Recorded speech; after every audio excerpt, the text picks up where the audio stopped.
Hi guys, I'm Ava and today we will be discussing anaerobic respiration.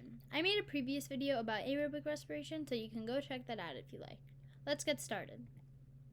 The summary of today's lesson is basically a comparison of anaerobic and aerobic respiration, what glycolysis is, a brief description of glycolysis because we covered that in my aerobic video, you can go check that out, what fermentation is, two types of fermentation, lactic acid fermentation, alcoholic fermentation, and the disadvantages and advantages of fermentation.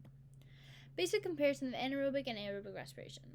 Aerobic respiration requires oxygen, but anaerobic pathways don't require oxygen. They perform when oxygen is not present or there's a limited amount available. So aerobic equals oxygen, anaerobic equals no oxygen. Just get that enforced inside your brain. Aerobic makes a total of 36 ATP, while anaerobic makes 2 ATP. So we can come to the conclusion that aerobic makes 34 more ATP than anaerobic. Aerobic respiration occurs in the mitochondria and cytoplasm. However, anaerobic can only occur in the cytoplasm because no oxygen is available to enter the mitochondria. Aerobic and anaerobic respiration only have glycolysis in common, meaning the only process that they both share is glycolysis. That's the only one they both perform. An aerobic respiration process involves glycolysis, transition reaction, Krebs cycle on the electron transport chain, and anaerobic respiration goes through glycolysis and fermentation. Once again, we can see glycolysis is the only process that they both perform. Both processes produce 2-pyruvate per glucose molecule as a part of glycolysis. So the 2-pyruvate is the only common molecule that they both make because of glycolysis. After that, different molecules are produced. This is a short little diagram. You can see glucose to 2-pyruvate is an example of glycolysis, and glycolysis creates a net gain of 2 ATP, and that is the only ATP anaerobic respiration makes. However, that provides a quick burst of ATP because anaerobic respiration is much shorter. However, aerobic respiration goes on to make much more ATP throughout its process. On the right, we can see the no oxygen pathway, also known as the anaerobic pathway, goes to fermentation, and either alcohol plus CO2 is made or lactate. So either lactate fermentation occurs or alcoholic fermentation occurs. And then we can see in aerobic respiration on the far left that 34 more ATP is made in aerobic respiration than anaerobic, as we said before. Glycolysis. This is the first process in anaerobic respiration, as well as it is the first process in aerobic respiration. Glycolysis occurs in the cytoplasm because no oxygen is needed. Glucose is oxidized to form 2-pyruvate with 3 carbon each. No carbon is lost. Oxidize means to lose electrons. So as a result of glucose losing electrons, the 2NAD plus is reduced, meaning forming its 2NADH. Reduced equals gain electrons, so it gains the electrons lost from the glucose.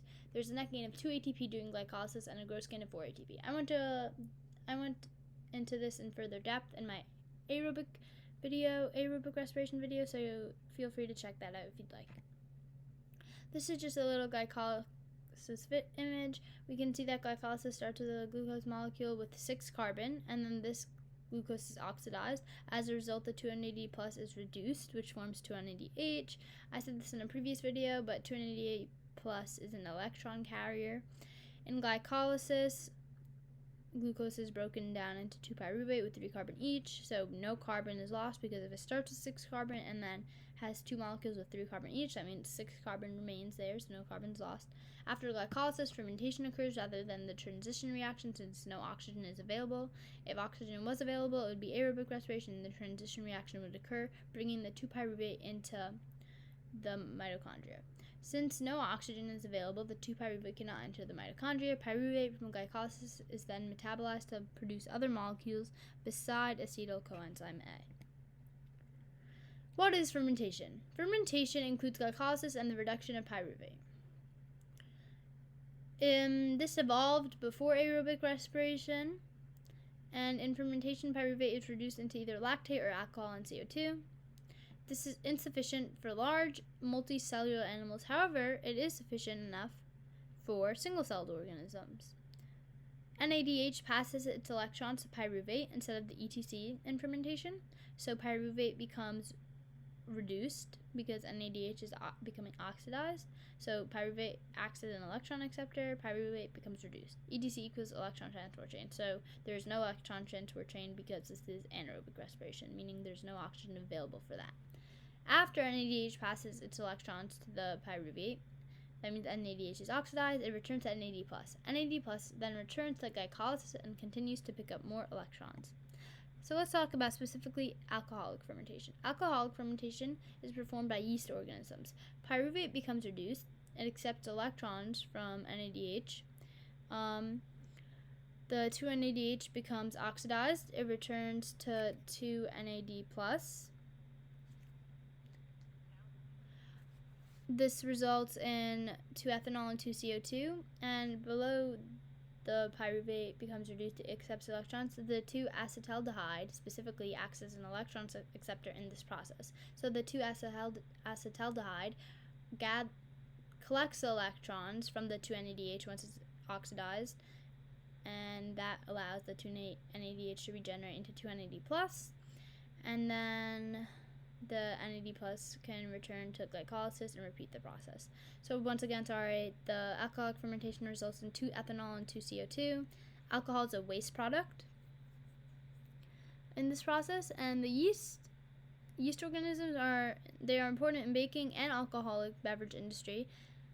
The CO2 from alcoholic fermentation helps the bread rise.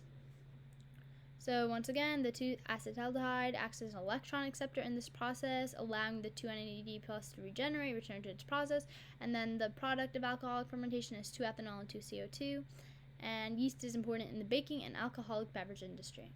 Moving on to lactic acid fermentation. Certain bacteria in muscle cells contain enzymes making it possible to convert pyruvate to lactic acid. Muscle cells can perform both aerobic and anaerobic respiration. However, in times when we are working out intensely, our muscle cells are most likely to perform lactic acid fermentation because they have less oxygen available, so it's harder to breathe, meaning less oxygen available. The pyruvate acts as an electron acceptor, which allows NADH to be oxidized to NAD+, meaning the NAD+ is regenerated, returns to glycolysis, and repeats the process. 2-lactate is produced in this. However, lactate is known to be toxic to cells. It can cause muscle soreness after intense workouts. So that is a major con we will be discussing in the next slide. If we just look at this image, we see that glucose goes to 2 pyruvic acids in glycolysis, 2-NAD+ to 2-NADH, because the glucose is oxidized, so the 2-NAD+ gets those electrons and is reduced, meaning it becomes 2-NADH, and then there's a negative 2 ATP during glycolysis, so that is the only ATP gathered in anaerobic respiration, so there's a negative total 2 ATP, and then from pyruvic acid to lactic acid, the 2-NADH becomes oxidized, pyruvic acid collects those electrons, pyruvic acid becomes reduced, and forming lactic acids. Disadvantages and advantages of anaerobic respiration. The pros are that it provides a quick burst of ATP for muscle activity. And another pro is that fermentation permits the rapid regeneration of NAD+ and FAD. So since anaerobic respiration is much shorter, there's only really fermentation and then glycolysis in the beginning. So the process is much quicker, so there's faster ATP production. However, it is much less. And then fermentation permits the rapid regeneration of NAD+ and FAD because it is quicker in general. Cons are that lactate is toxic to cells. Another example is how lactate can change the pH and cause muscles to fatigue only if the blood cannot remove all the lactate from muscles. I hope you guys enjoyed this presentation, and feel free to contact me at aemotorsc@gmail.com. That will be in the description. If you have any questions, there's a free worksheet linked if you would like to use that for more practice. Have a nice day. Thank you for watching.